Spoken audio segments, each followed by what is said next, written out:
Welcome to the Dynasty Nerds Fantasy Football Podcast, where we discuss Dynasty strategy, rankings, and all things NFL. So get ready to geek out on fantasy football with your host, Rich Dotson. And welcome to the Dynasty Nerds Fantasy Football Podcast post-Thanksgiving. We're all sitting here a little bit more plump. I'm Rich Dotson. He's Garret Price. How's it going? Jagger May. I'm calling in thick today, fellas. Oh, I like that one. I feel you. You're like, what's gross is like today's the Monday, and I'm like, oh, dude, time to get back on the horse. And I'm like, but dude, I weigh too much to get on the horse. Like, let me just get one more day. Let me round. Can the horse hold me? So we're instant reaction as we ease into the playoffs here. We got one more week until most leagues begin their Dynasty Fantasy Football playoffs. Big weeks ahead. Injuries. Bye weeks next week is another big one too. We got San Francisco on bye next week. So stupid to have bye weeks this late. Patriots. Yeah, Patriots. So if you're trying to get in, you gotta be mindful of that. If you need a little bit of help, hopefully you got a good matchup. That quite the opposite though. You're facing the guy who has Drake May and Christian McCaffrey, and like you need that one win to get into playoffs. You're like, oh yeah, baby, destiny. You're like the fantasy gods are looking down on me. Quite the opposite of what they usually do to me. But it's good to be looked down upon, I guess, no matter what from the gods. So. Looking at this past week, we had a couple injuries. Nothing too crazy. Justin Herbert broke his hand, non-thrown hand, so he's going to probably play through it. Amon-Ra's, a bit most significant one. Was it the knee? Is that what it was? Ankle. It's a low-grade ankle. Low-grade ankle. Going to miss some time, for sure. Is it 1 week? Is it 2 weeks? I don't know. Any weeks is no good week. With Amon-Ra, I expect him to come back as fast as humanly possible, especially with the condition the Lions are in right now. He's going to come back as soon as he possibly can. And he's one of them psychos in the best way possible. Yeah. Big boost to Jameson Williams, but Isaac Tesla is another guy you might be looking to get into your lineups this week if you're trying to squeeze in there and get a win for a target share. Every time he's had opportunity, he has looked really good. So stepped up this past week as well when Amon went down, had a couple catches in there. Just a solid receiver. They could take I know him and JMO both want to take the top off of defense, but they got to throw the football to somebody with Amon out and Isaac, Sam Laporta out. Like it looks good in that category. Aaron Rodgers, saw a great quote from somebody online today. It said Aaron Rodgers looked like he tried to break in Kevin McAllister's house with a picture of him sitting on the sideline, all banged up and bruised up. I mean, dude's old. He's broken in multiple places. He's not even really playing well from a fantasy standpoint. I don't really know how this affects you too much if you're trying to get in. But listen, quarterbacks are still really high scorers outside of Aaron Rodgers. Aaron Rodgers is currently quarterback on the year, 21 on the year. Only missed one game. Still quarterback one, only averaging 14.1 points per game. Yeah, he's behind Joe Flacco. He's behind Geno Smith. He's behind on the year. On the year. Oh, geez, not even a per game. Wow. This is on the year. I'm going on the year. On per game, he's behind all these guys. Bryce Young is ahead of him at quarterback 16, but Bryce Young's averaging 14 points per game. Aaron Rodgers 14.1. So they're pretty much brothers. It's like Dan DeVito and Arnold Schwarzenegger over there. So besides that, like 14, I mean, tons of guys are behind him. Even guys that are behind him are ahead of him on points per game, essentially. You got guys like Jacoby Brissett, Justin Fields, CJ Stroud, all ahead of him, Jaden Daniels, tons of guys ahead of Aaron Rodgers. So, but I mean, at 41, did anybody really come in here and expect him to come to Pittsburgh on a team that does not have a lot of offensive weapons? We're going to start all those weapons and look good. I thought Mason Rudolph or Will Howard would be starting right about now. Actually, I think we're slightly on schedule, maybe a little bit behind on Aaron Rodgers. I feel like so. Yeah, I think we're gonna see a big reset in Pittsburgh. I saw that report. I can't remember put out there. Said one coach is a longtime coach is looking for like a different like setting. It's funny, like Pittsburgh's now like on the way out finally for the first time in his 20 years there. Sure. Like Tomlin, I can see Tomlin just trying to get out and like start all over somewhere. And the crazy part is they're still leading the division. Yeah, I know. It's the softest division's ever been, and my team's out there rolling Shadur Sanders and Dylan Gabriel. But that's what we do. No hope when there is hope. It doesn't matter if you're up 10-8 in the third quarter or down 10-8 in the third quarter. I had some crazy parlay yesterday too, where I picked Harold Fannin, Christian McCaffrey, and I teased the Browns line to 7.5 to win. I bet a couple bucks to win, and it was going to pay out $1,600. And after that, right before the half, Harold Fannin scored that touchdown, and the payout was $1,200 on my $100 bet. And the payout $16. I was like, dude, I'm not going to cash this out. This is guaranteed. Yeah, nothing's guaranteed in life, friends. So Aaron Jones banged up shoulder. We don't know how long that's going to be. Marvin Harrison heel, but Jagger City went back in, so that should be okay as well. Yeah, nothing too big to worry about as far as we know at this point. But we'll see. There's always news that comes out after the show on Mondays where you're like, oh, that guy's hurt. Since when? His foot's actually gone. All right, shall we get to the Cialis group of the group? All right, yeah, let's get to the group that is rising up boards this week. Two names that we threw in there. We didn't necessarily choose either one of these names, but two guys that have been on somewhat of a hot streak. Nico Collins, 21.5 points this past week.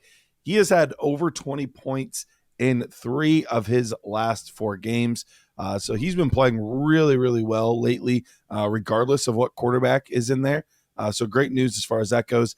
A.J. Brown, another one where most of the season has been dog doo-doo, but past 2 weeks, 25 points, and then he had the 35-point game. And they've just been funneling him targets these past couple of weeks. And this offense is just weird right now. And we'll get to another player in this offense in a little bit, but it's just a weird offense. But as long as A.J. Brown keeps being the squeaky wheel and they think that's the way to fix it, it's going to be good news for him. But let's get to our actual list. Number 3 on the week, Alec Pierce. Alec Pierce over 15 points in 3 of his last 4 games, 17.8. And Rich, are we at the point where you can actually consider putting Alec Pierce in your flex spot? Yeah, I think he's been there for a while now. Just, kind of, honestly, the most consistent you feel like wide receiver. Michael Pittman's having a really good year, but like over the last 5 weeks, it's Alec Pierce that's really kind of shined there. He's a really interesting player, still really young, former second-round picks, got the size, got the speed, and from a dynasty standpoint, like he's very intriguing because a part of me says, hey, this is a guy who took his time in the NFL and really kind of like rounded out his game really well and has become a true receiver. Besides that big, fast, athletic kid that was coming out of college, that could just basically take the top off of defense. He's really refined his route tree, become able to play all 3 phases of the field. But at the same time, like we've seen this story come along a ton of times as well. Like, is Alec Pierce that person that gets overpaid in free agency and ends up like, I'm not going to say he's Gabe Davis because he's better than Gabe Davis, but like those receivers that we see, they sign for like $18-20 million a year in free agency. They go to a team and they never produce. They're putting up 700, 800 yards, just like they were a number 2 somewhere else. But he has looked really good over these last couple of weeks. So starting him, I have no problem getting him in my lineup week in, week out, as the Colts are still being very competitive in the AFC. They've kind of slumped over these last couple of weeks, coming off of that easy schedule in the first half of the year. We know Daniel Jones playing that broken fibula as well. But for me, he's a player I feel comfortable putting in my lineup, and I'm really intrigued about what happens with him in the offseason, whether he becomes a buy or sell. Because if he re-signs in Indy, I feel way more comfortable with him in this offense the way he's running now compared to him going somewhere in free agency. Like, say he signs somewhere, like who could definitely use a solid 1 or say even a really good number 2? Like, who's the first team that pops in your head? Like Tennessee? The Browns, Tennessee. I don't know what the Patriots is doing. They have Kyle Williams, but they don't want to use him. Maybe he sucks. I'm not sure. So that's another one. Okay, say he goes to a place that with a good, okay quarterback. He goes to Tennessee, Cam Ward, right? To give him some he signs for 5 years, $18 million a year. Are you guys buying or selling Alec Pierce? Say $20 million a year. Yeah. So let's say Mike Tomlin goes there. I'd even sell harder because I just don't know if Mike Tomlin can turn it around over there at that point. Because like Tennessee, I'm circling as like a Mike Tomlin team maybe because he goes with a rookie quarterback. But yeah, I'm with you that I think Alec Pierce is better than what he is, but situation is perfect for him, where he's almost always in single coverage, man. Like that, you can't double cover anyone on this team. You got Tyler Warren, Michael Pittman, Josh Downs. Whoever you focus on, someone else is going to eat. And right now, I think defenses are focusing on Michael Pittman and Tyler Warren. So we're seeing Josh Downs pick up and Alec Pierce pick up more. Whereas if you ask him to be a high-end wide receiver 2 or 1B in an offense, and especially one that isn't as good as Shane Steichen's, I don't know if we're going to see the same type of production. Yeah, I tend to agree with that. I think most scenarios where he would go somewhere else, it would be a sell for me. I will be honest, though, like I am still struggling to put him in my lineup, even though, like I said, 3 of the past 4 over 15 points. In his career, he has had stretches like this where we've seen goodness for a bit out of him. And then, it's Jonathan Taylor 40 touch week. Oh, it's a Michael Pittman week. Oh, it's and unless he hits on one of those 3 deep targets, one of those 4 deep targets, it just doesn't turn out to be a good game for him. So for me, I am still a bit nervous to put him in my lineup, especially if I'm like a actual playoff team contender.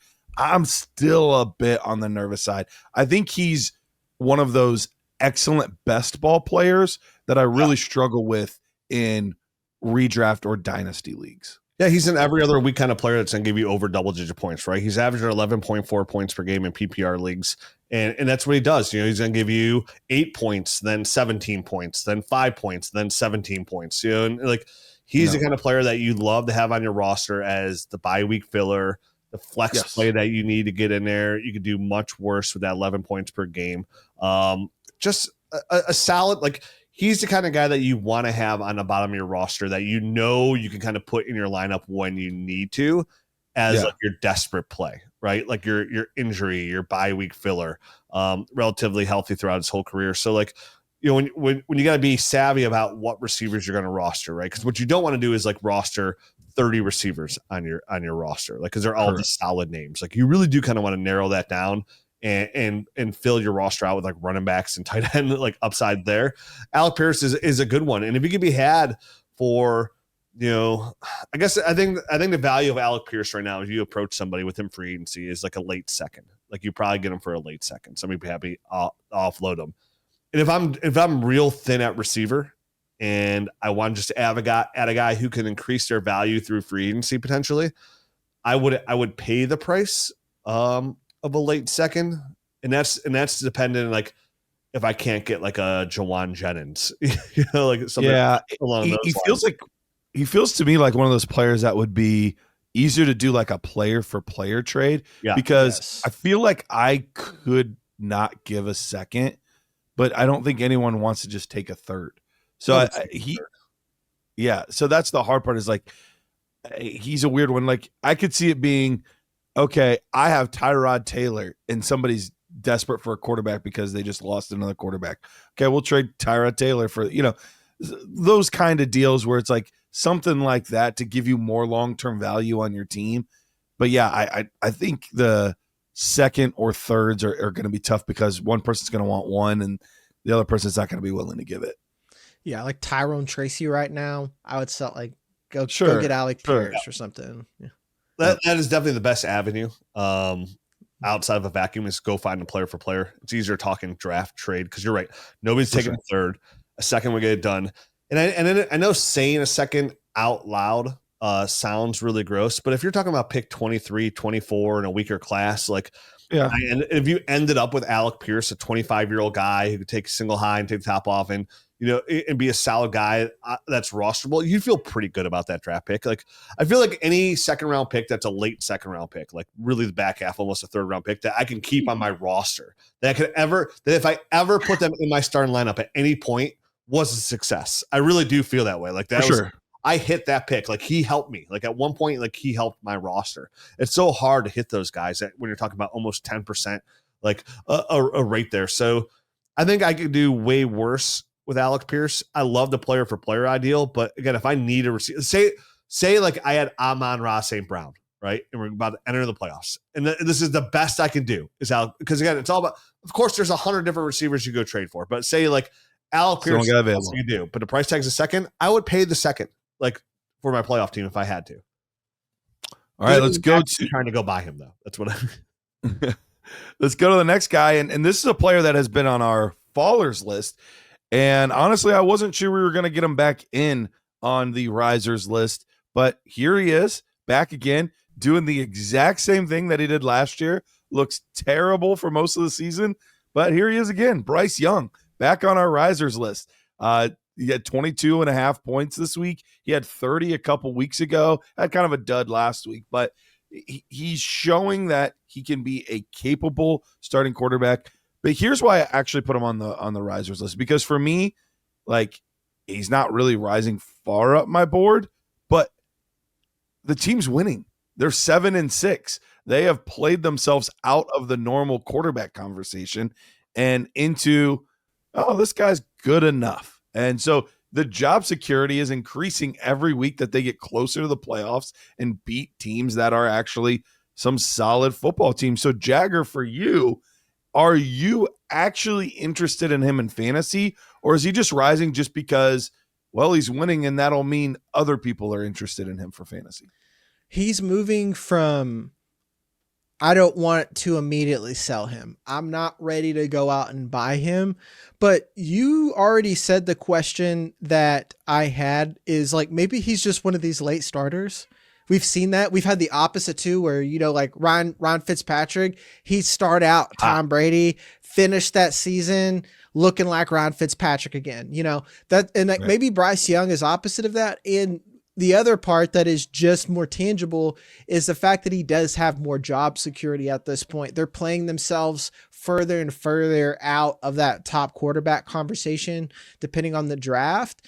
And like you said, he just looks competent. Like I watched a lot of that game, the last 2 touchdowns, specifically the one with Tedoroa and McMillan at the end of it. I was like, wow, that looks like Alabama Bryce. I watched him make those plays to Jameson Williams plenty of times, and now we're seeing it on the field. Consistency is the thing that I need to see, and I need to see consistency early. We can't see that this season because we're already on to week 14 at this point. So, what do you think, Rich? Yeah, you know, first of all, that Rams win, Bryce Young didn't beat the Rams. The Rams beat themselves. They had 3 turnovers in that game. It really, really caught you in that last drive. Like Stafford fumbled. Like they didn't. But you're right though, Garrett. They are 7-6. It doesn't matter how you do it. You do it, and the quarterback gets all the glory. They're 7-6. They have a winning football team. Bryce Young, you know, it's interesting, and you know, he's the kind of player that always I would use, like, to emphasize my point in Superflex, why you always have to in rookie drafts swing for the fences and grab that quarterback over that star. You know, if they're a top 10 pick, you want to grab the quarterback because they're insulated, or the receivers, because even Bryce Young, who is quarterback 16 in PPR leagues, is, again, and nobody's writing home to their parent family saying they found true love. You know, he's more like Jason Voorhees. Like every time you think he's dead, he's back, popped up somewhere, and like kind of like putting some thrills through your body. But even Bryce Young, currently in PPR leagues, guys, is the 41st overall scoring player. 41st overall player in PPR leagues. He's ahead of he's ahead of Breece Hall, Nico Collins, Chase Brown, Michael Pittman, Wan'Dale Robinson. Like it's just it's helped that he hasn't had a bye yet, right? Yeah, it helps. You know, so there are things like that help, but you're right. I mean, at the end of the day, quarterback scoring 14 points a game is 14 points a game. You'd be thrilled with that out of most positions. The whole value. I mean, obviously he has no value in one QB, right? So there's no point even talking about that. But like in Superflex, like he still holds some value. My biggest concern with Bryce is like this is like we were kind of talking pre-show about Jacoby Brissett. Like I feel like Bryce Young is like a tier 1 backup quarterback. That's what I feel like. He's like he can come in there. Your quarterback goes out for the year. Like he can come in there and win some games. But like I feel like he's like an up and down quarterback. Like this is what you're going to get week in, week out. Like he doesn't have the overall genetics to be that top tier quarterback. It's just going to be hard for him physically to go out there and win week in and week out at a high level. I think he can make the throws at times. I think he can play in this league, but from a championship caliber player, like it's really hard to get behind them. But like My concern, so again, go back to my concern is like, at what point do the Panthers say, hey, we can't win a Super Bowl with Bryce Young? Like, that's what it comes down to. And then he gets relegated to the backup quarterback job. So, like, how long of a window does he have as a starting quarterback? Like, do they extend Bryce Young? Like, if you're the GM of the Panthers right now, do you feel comfortable paying this dude $45-50 million a year? No. Absolutely not.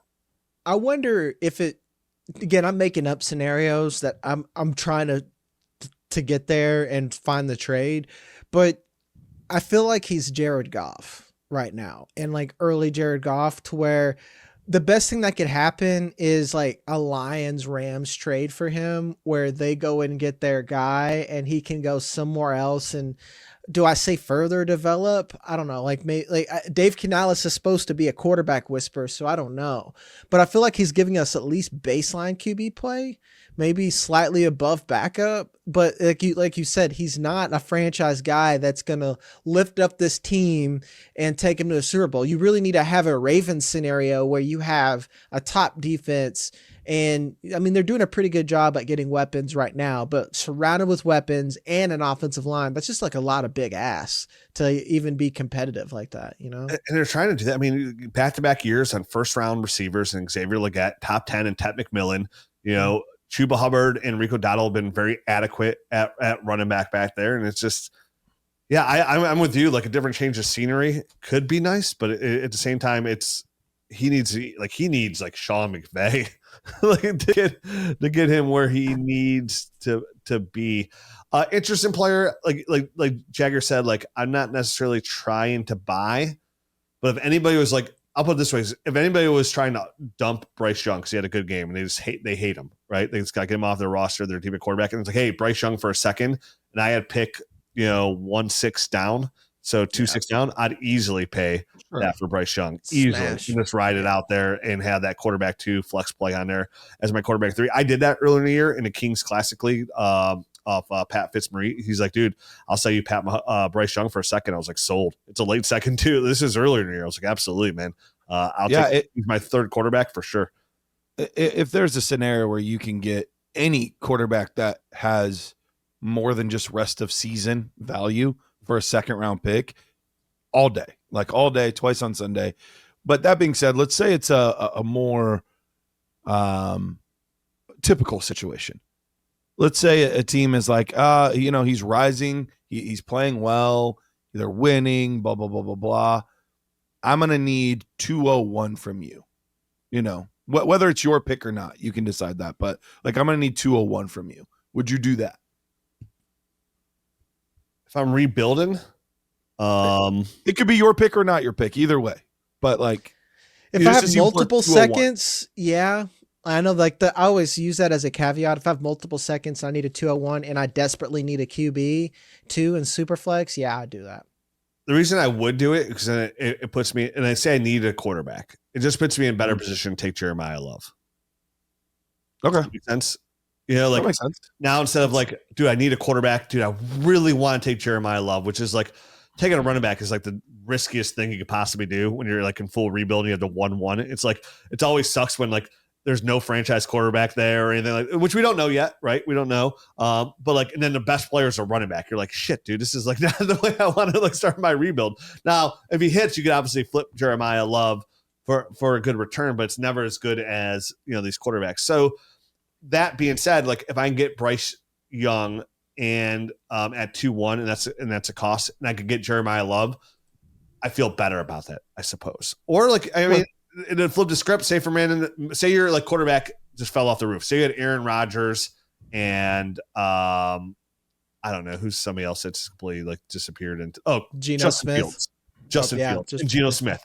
Like go this offseason. You're like, yeah, and like now your team's like you finish with the 1-1. At the same counter argument, like instead of Jeremiah Love, say Fernando Mendoza looks good, or so, like Dante Moore looks really good, and they come out, they go 1-1. Team trades up for him 1-1.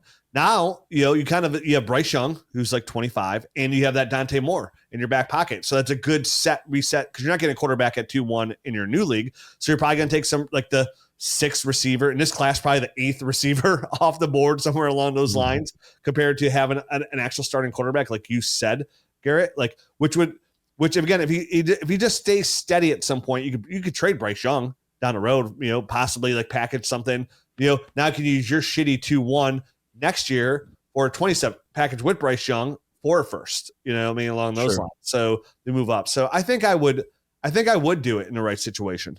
I'd give up to Bryce Young. All right. Well, speaking of giving up, makes me want to throw up a little bit in my mouth.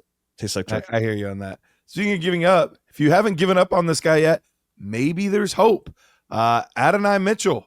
We all had him consensus the number one riser on the week, had 24.2 points, 12 targets in this game, and a touchdown, beating the Atlanta Falcons. And Adonai Mitchell, I said it in the Patriots game, Rich, where you kind of got the entire Adonai Mitchell experience in that game, where he's beating Christian Gonzalez off the line and getting open. And you're like, that's what I saw on tape. Like, this guy can move. And then what does he do? Flubs it, drops it, and then you're like, and that's what I saw on tape too. Like, you would see some amazing things from a physical standpoint, and then Adonai Mitchell would get in his own way. This was one of the first games where he actually had a good amount of targets and didn't get in his own way against what's actually a decent Falcons defense and secondary there. Is this a blip on the radar, Rich, or is this a sign of things to come?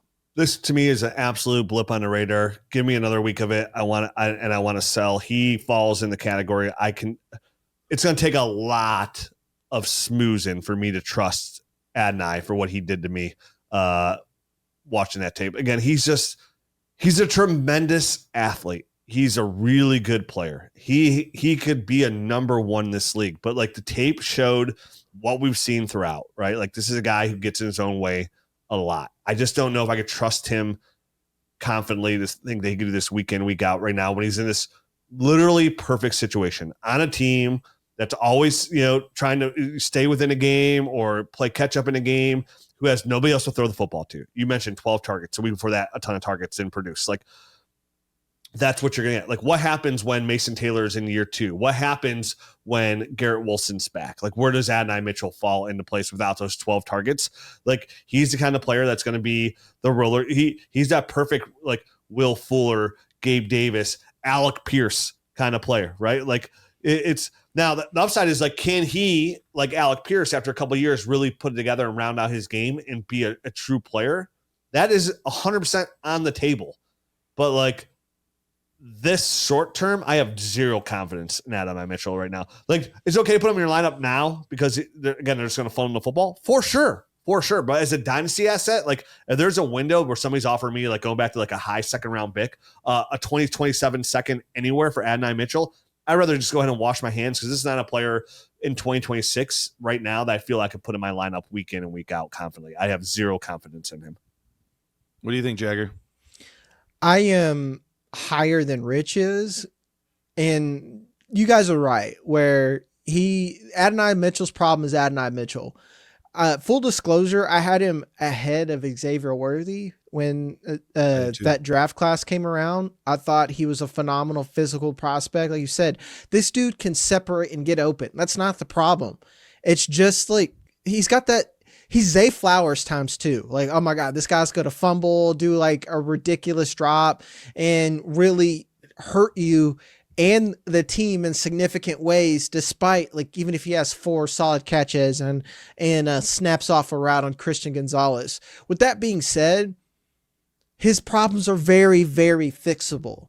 So I have a hard time just selling, and he's in the ideal situation even when Garrett Wilson comes back. Because to me, if you have Garrett Wilson, Mason Taylor, and AD Mitchell, that's a solid trio. The only question, and this is a big question, I'm not trying to minimize this, is who's going to be their quarterback in the future. Yep, 100%.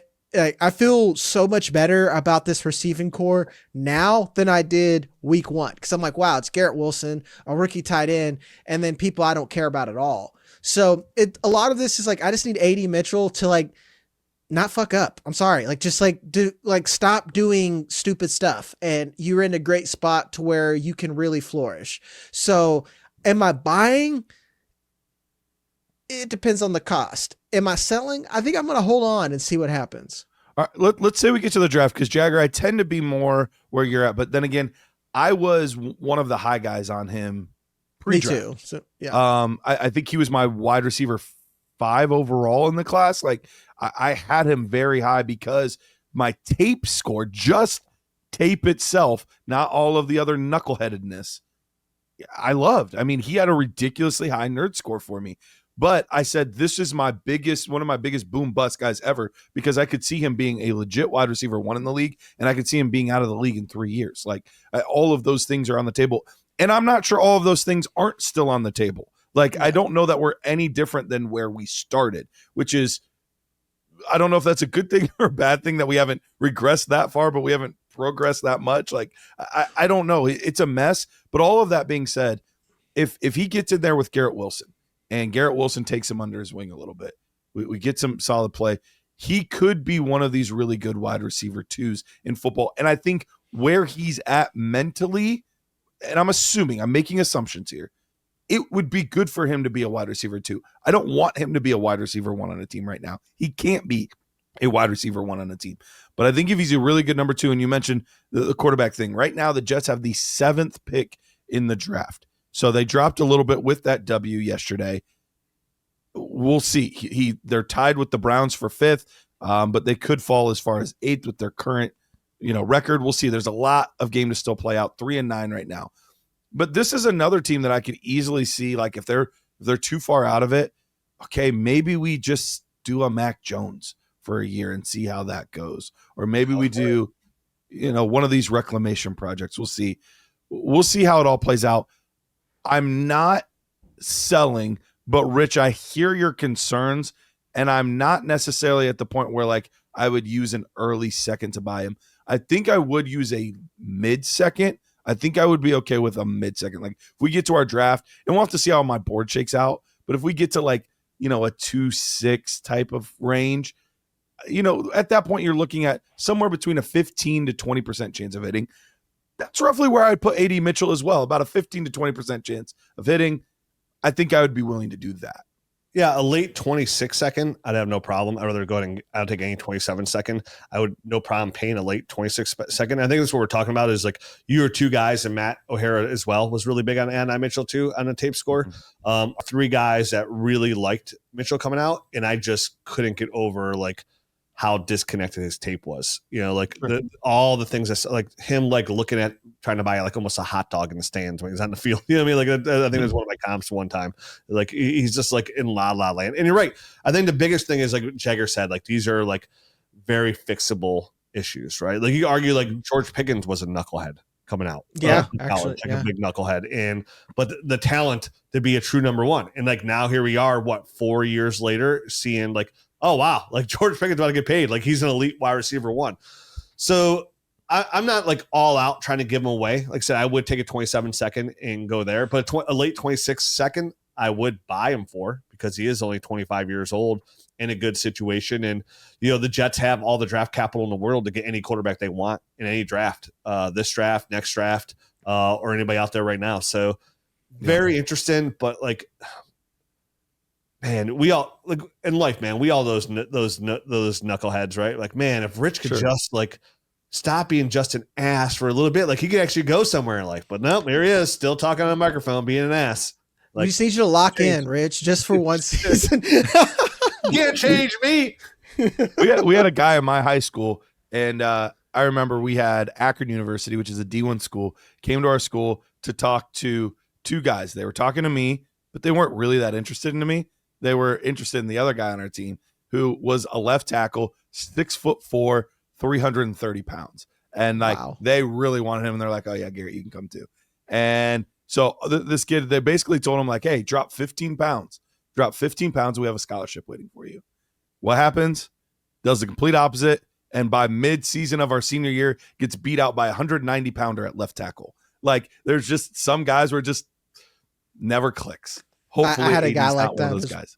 Yeah, I had a guy like that too. Was in the 1,000-pound club as a freshman. Did not care about football. Just like did not give a shit about it. And that's the thing. So people don't realize how many players don't care about. They play because they can play, and it's a job opportunity.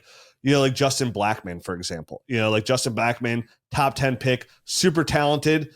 The moment he gets the NFL, he gets paid. He's like, I'm about to Crack, get good, baby. y'all. Like, see ya. And hey, that's his right. That's on an NFL team to figure that stuff out, right? But like, dude, you hear so many stories, and I've met people throughout my life that play in the NFL, and they talk about like, dude, this guy does not love the game. Like, he doesn't look at football, doesn't talk about football. He literally does. This is a job to him. And the moment he can get out, the moment he will. Yep. All right. Well, those are our risers of the week. But with things that rise, there are things that fall. And we have Dallas Goedert we put on the list because he's had under 5 points in 3 straight games, but we're not really moving him much. Nobody was really counting on him. But it's really interesting. We have 3 other fallers. Each one of us actually had a different number 1 for who our faller was. So we'll get into that. But Rich, your number 1 faller and our number 3 overall faller was DK Metcalf. He has had single-digit points in 4 of his last 5 games. Only had 6.2 in this most recent game here against Buffalo. Rich, why was he your number 1 faller on the week? Yeah, he's currently wide receiver 27 on the year, averaging 11.9 points per game. It's just when you listen, man, DK gets traded, and this is somebody who I never liked coming out of college, right? This is one of the players that I said was not going to be good. He proved me wrong in Seattle, right? Like he turned out to be a pretty solid player. Missed that one. But now, dude, I watch him in Pittsburgh, man. I don't know about you guys, but it kind of looks like he lost a step a little bit. Like he's not as explosive as he used to be. And this was a situation where I was talking preseason, like, man, DK going to Pittsburgh, going to be funnel targets. There's literally nobody else there to compete with him. He's going to be a wide receiver 1 by default. Like just like Adonai Mitchell, just pummel this dude with targets. But like, what an epic collapse for a guy who is only 27 years old, I believe. And it just, to me, when I watch him, guys, it just looks like he lost a step. He should be a number 2 receiver, and his fantasy glory days are gone. And to me, what a rapid fall in my eyes from going back just a couple months ago where he's getting traded and signed this huge extension to Pittsburgh to be the number 1. And I don't think he'll ever be a number 1, and he'll never be a wide receiver 1 in fantasy again. And he's going to struggle to be, to me, in my eyes, even with a quarterback change, because it'll probably be a rookie quarterback there. There's probably a lot of change up coming in Pittsburgh. Like, will he ever even be a high-end wide receiver 2? Because I look at DK Metcalf on default of where he is in Pittsburgh as a low-end wide receiver 2 at best.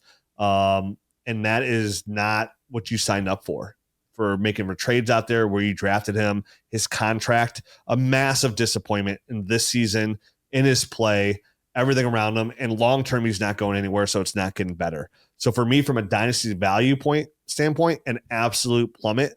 There are so many receivers that I would take on a short, like if anybody had like a Stephon Diggs or Devontae Adams where like they have them on their roster and they're out of the playoffs and they just want to try and get a little bit younger, get some value, and they would take DK Metcalf, that'd be a massive win in my eyes. And I would probably consider, if I can get a late first for DK, same thing. Say I have DK Metcalf and somebody has Amon-Ra St. Brown and somebody just wants to live on the name hype alone, and I can get a late first for DK Metcalf, I would walk away like I was the Grinch and I just did something nefarious to that owner. So yeah, I'm completely out on DK. It just, guys, it really boils down to, it kind of looks like he lost a step and just not be able to produce out there.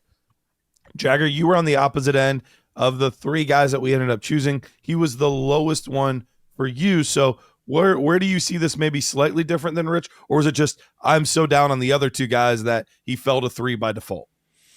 This is just the DK Metcalf experience, in my opinion. And he's always been this player for me where like, wow, where's DK Metcalf? You know, he's Carmen Sandiego. Where in the world is DK Metcalf? He's eating candy on the sideline. And then like, it would not surprise me. We come back next week and he puts up a 30 burger. The things that are a concern is him being a Steeler long-term, because I just feel like there's a lot of problems with this team. Mike Tomlin's, I think he lost the locker room 4 seasons ago. He's just much better at controlling the narrative that he's lost the locker room in comparison to like other people. But I don't know, man. I've always valued him as a boom bust wide receiver 2. You feel better if he's your wide receiver 3. So that's why I wasn't even bought in when he was having the good seasons with Aaron Rodgers. Cause it's like, okay, if you could shut down DK Metcalf, who else you got to stop? Pat Freiermuth? It's just like he was almost set up for failure even coming here because there was no one like when George Pickens was there, I was like, okay, perfect. Both these guys can play off each other. But then when he left, I'm like, oh wow, we're the exact same spot we were in Seattle, except there's no JSN. So I don't know. He was never a big riser, even when he was at his peak for me. And I think that's what it is. Okay, so he's more staying in the same spot, but overall you kind of agree with Rich where it's just like, yeah, man, I'm not really interested. Like this is just not good. This is who he is. I do think he can get better. Maybe he could be, depending on how far he pivots, or how far he falls and tumbles, I could, pick him up for cheap. I'm interested because again, I do think it's just bad coaching and Aaron Rodgers just sucks. Like I like the Steelers season is lost as soon as Aaron Rodgers starts throwing people under the bus, which we need to talk about as well. He's talking about, well, receivers aren't in on film study. And I'm like, okay, well, even if that's true, saying it like that kind of makes you an asshole. So, Yeah. That whole thing has soured ever since he left Green Bay. It's just, and even that last year or so in Green Bay, it's just, it's kind of all been done for him. Unfortunately, I also had him 3, and I think it's similar to where you guys are at. I've never been a huge DK Metcalf guy. I think I have 2 shares on my 20 teams. So I don't have a lot of Metcalf. He is, we talk about players that, he is kind of like an Adonai Mitchell, where physically gifted, but he's not as knuckleheady as some of the other guys. But there's been so many times where you've heard defensive coordinators say, we just wanted him to get in the fight at the beginning of the game to get him kicked out of the game. And then we were good. Like, we just wanted to get in his head and like things like that. And it would distract him from the game and it would work. Like he would be all messed up with wanting to fight guys and stuff on the field. And it would throw off the entire game plan. And so he's just never been reliable. He's always been a very boom bust play. He falls just on the higher end of what we were talking about with the Alec Pierces and all of these players. He's just he's a fancier version. He's a shined up version of those types of guys where he'll have 2 more of the big games every year than those guys will, but it's the same kind of up and down. I was hoping this was where it would get consistent. I was hoping with all of the other guys gone and him being the sole focus that this is where the consistency would come, and it just hasn't, which has been disappointing. Let's go to our number 2 faller on the week. And Jagger, this was your number 1 guy. So we'll start with you. And it's Odunze. Odunze only 2.8 points in this big win that the Bears had this past week over the Eagles. And it's not just been this game. 4 of his past 5, he has had 9 or fewer points. So he has not been putting up the beginning of the year, we were putting him inside this borderline top 12 type of range, but he has not been performing like that lately. Where are you at on Odunze, Jagger? It's not the talent. I do think this can get better. The targets are significant for me. Again, I feel like eventually they're going to get things together. I'm bought into Ben Johnson. Chicago's bought into Ben Johnson. I think everyone is bought into Ben Johnson, so I'm not worried. It's just that the Bears have told you they're going to run through the tight ends in the running game all season long. Before that, they were listing their depth chart in 12 personnel all through the preseason. And that's where my issue comes in, to where what is the ceiling of Odunze on a week-to-week basis as of right now until we start to see things come together, because Cole Kmet is going to be involved. Colston Loveland is more and more involved. And they have 2 running backs that they're going to keep. They recreated what they had with the Lions with Kyle Monangai and DeAndre Swift, which like Kyle Monangai could arguably be one of another riser again, just because he kind of keeps, he keeps taking it another level. So that's where he was my biggest significant rise or faller, because now long term, I don't think he's going to get into that dynasty wide receiver 1 category that we were hoping right now, just from a volume perspective. So. Yeah, kind of hard to argue against the Ben Johnson offense when they're number 1 seed in the NFC. Like, what a miraculous job.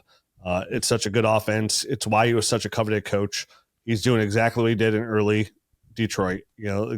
Jagger just laid out the 12 personnel, 2 running backs, 2 tight ends. And the dream was Rome Odunze would be Amon-Ra St. Brown. That was the dream. But right now it's not really turning that. He's wide receiver 23. If you go back just to week 10, he was wide receiver 16. Like, it's just these last 3 weeks have been really, really massive duds with under 9 points each game. This past week, even worse. Like Jagger said early in his take, like, I do believe there's a lot of room here to grow. I think there's a lot of room for Caleb. This is the first year. The most exciting thing is this is the first year in Ben Johnson's offense. Correct. I cannot wait to see this. And this is a core. This is like your dream scenario when you can find these situations. It's why, like, Pat Mahomes is so good. Like, run these same, when a quarterback has a chance to run the same offense with the same players for a long time, it becomes really symbiotic, and it's really great for your fantasy football rosters. And this is what we have here with an opportunity in Chicago. Rome Odunze is not going anywhere. Colston Loves is not going anywhere. Caleb Williams is not going anywhere. And Luther Burden's probably not going anywhere either. So, that being said, like, I do think Rome has a lot of chance to grow. I don't think we'll know what Rome really is until 2026 is my point there. And if for me, if anything, if he continues a streak of under 10 points for the rest of the season, like, if there's a moment, like, I can buy him because somebody else is excited at pick 1-7, 1-8 for like another receiver next year, and they want the 5th, 6th receiver off the board. I haven't watched the tape yet, but that's where I'd be like looking. Can I get Rome for like a mid to late first? Is that a window that's possibly open? I'm confident in saying that Rome Odunze would probably be the wide receiver 2 at the worst in this next class. And I actually like the class. The top end isn't good as good as like the Rome Odunze year, but there's a lot of depth. I feel if someone wants to get, like, if I can buy Rome Odunze for a 2026 first at any time between now and the draft, sign me up. I don't know where you are, Garrett. So yeah, I'm in a similar spot. The top 3 receivers are really good in this class, but not that class. They're not Odunze and Harrison and Neighbors. They're not those 3, but it's I think we've talked about it before, Jagger. Those top 3 guys remind me a lot of the JSN class, where it's exactly JSN and Addison, Zay Flowers. Like, it's a lot like that class where it's like, oh, these are all going to be very good, productive NFL players for a long time. We'll see if any one of them breaks out in a special, which JSN became that. But yeah, if you want, Rich, I would even probably go as far as I would take Rome Odunze over any quarterback at this point not named Fernando Mendoza, any running back not named Jeremiah Love. And man, the receivers are close because I could see him being the top guy. I could see him being the 4th guy in that group of those receivers of Carnell Tate, Mekhi Lemon, and Jordan Tyson. So it would be right in that range. So somewhere between 1-3 and 1-5, I would probably be comfortable taking him somewhere in there. It fits that mold. I mean, Tyson and Carnell Tate. I mean, Tyson's the biggest, then Tate, and then I think isn't Lemon like 5'11"? Yeah, but he's stocky. Like, he's run after the catch, and yeah. So, all right. Rome Odunze was our number 2 faller on the week, but it sounds like overall we're buying on the show. However, are we buying Saquon Barkley, our number 1 faller on the week? And I was the guy that had this guy number 1 overall. You guys both had him too. For me, I put him as the number 1 guy because I thought this was going to change. I thought we were going to get a slow start, first 6-7 weeks, kind of some fatigue from last year maybe. But then when things got serious, it would get serious with Saquon Barkley. It has not happened. He has only 1 game over 13.5 points since week 5 last year. That would have been one of his lowest games last year. But just so far, they haven't figured out, and I'm going to put this on the OC more than anything else, but they just have not figured out how to capture the magic that they had before. And we've seen this with the Eagles. It seems like every other year we're like, oh, that offense is so good. Oh, it's kind of a down year. Oh, that offense is so good. Oh, it's kind of a down year. Like, It's because all of their offensive coordinators keep getting taken for head coaching jobs and things like that. Shane Steichen a few years ago, and then we had Kellen Moore this past year. It's tough to have a great offensive coordinator and a great offensive mind every year.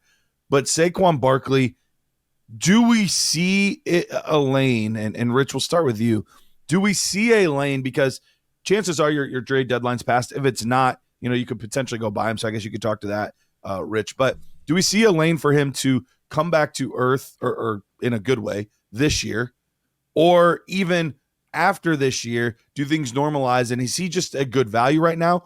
Or has Father Time caught up with him and it's just, it's going to be what it's going to be? Yeah, man. It's with Saquon Barkley, I'm not going to say it's over, right? Like he's running back 13 a year. It's not, I'll never say like, oh, he's washed, he's done. Because I haven't seen that yet, but he's still not getting it done.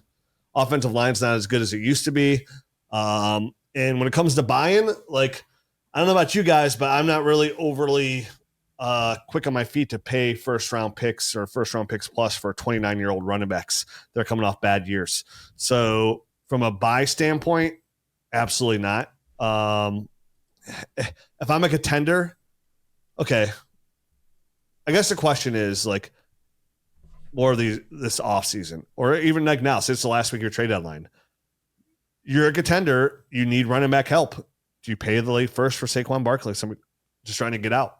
So obviously Barkley could be easily be on a ton of teams that thought they were contenders this year that didn't make the playoffs easily. Mm-hmm. I think what sucks is, like, I say, no way I'm doing it, but like you guys talk about, you've educated me on like how weak of a running back class this is. Like it's unbelievably weak. So like the only way you're getting running back help if you're a contender is by a trade. And I think you do way worse than Saquon Barkley, but man, almost like I'd rather pay a first plus for like James Cook.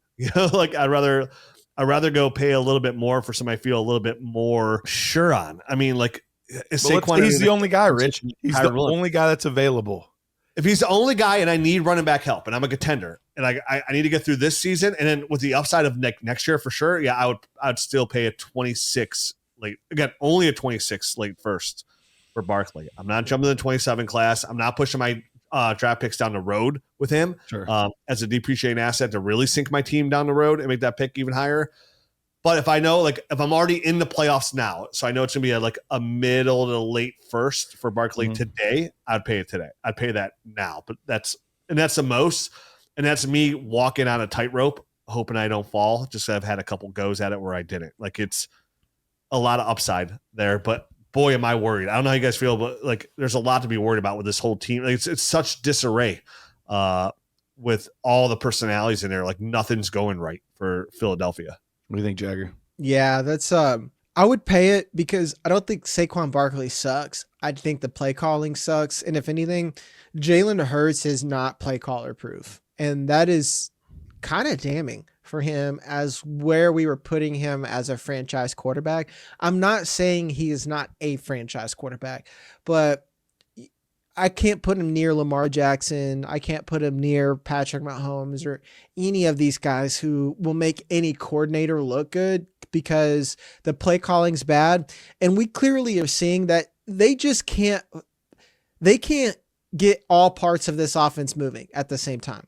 Like, oh, well, AJ Brown's mad. Let's get him going. Let's get him going. As soon as Saquon Barkley has a negative tweet, next week we're going to see him get 30 carries and 5 dump-off passes.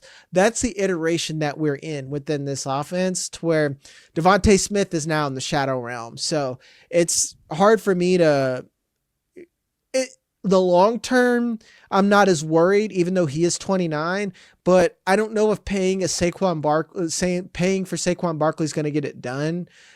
Just because I think AJ Brown is the loudest complainer and Saquon Barkley isn't. So that is a little bit more narrative based, but that is my concern for buying him rest of season. So. Yeah, I understand both that. And I think even despite all that, it sounds like we were unanimous. I'd not like doing it and I'd be hesitant, but if that's the only running back available and I need an RB2 and RB3 for my playoff run, yeah, I'm probably paying the late first for it. And I don't love it, but I do think he could still come back next year and still be valuable. So it's not like I'm getting Derrick Henry and I'm worried this really is his last few games, which is possible for him, and Henry could come back too. But I think that's the reason I'd be open to it, because if I really thought this was the end and this was, just his last, 5 regular season games or whatever it is, 4 regular season games, then I'm not doing it.